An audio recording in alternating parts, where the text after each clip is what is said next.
Your Royal Highness, صاحب السمو the Crown الملكي Prince and Prime Minister, Mohammed bin Salman سمو ولي العهد bin Abdulaziz.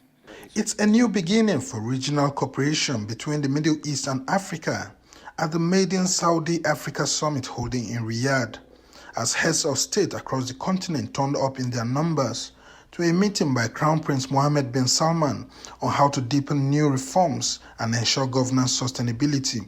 Nigeria's President Bola Tinubu, in his address delivered by the Minister of Foreign Affairs, Yusuf Tugga, commended Saudi Arabia's new outlook towards partnering with African countries while assuring Saudi investors that their investments are safe in Nigeria.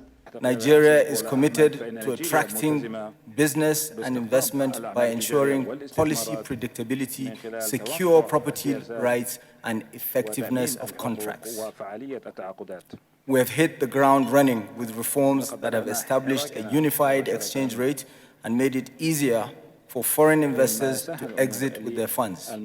Subsidies have been removed, and we're focusing on the real sectors of the economy instead of consumption. ECOWAS, under President Tinubu's leadership, has taken a firm stance against the overthrow of constitutional governments in the region. Do not be hoodwinked by romantic notions of military takeovers. Other African presidents and leaders, including the chairperson of the African Union, Musa Al-Faki, assures of a new partnership with Saudi Arabia.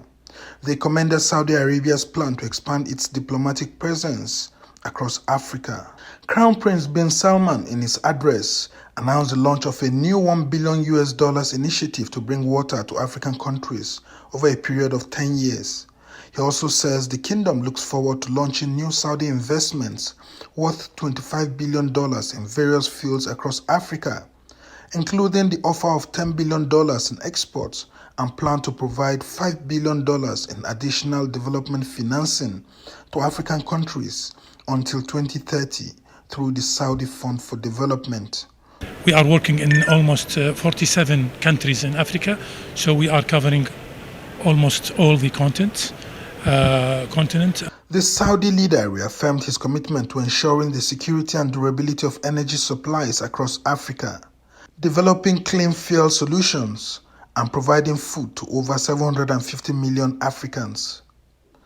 With Crown Prince Salman's expressed support for the African Union's full membership in the G20 too, most delegates from African countries here will be leaving the conference with bountiful promises and hoping that they are fulfilled soonest by the Saudi leader.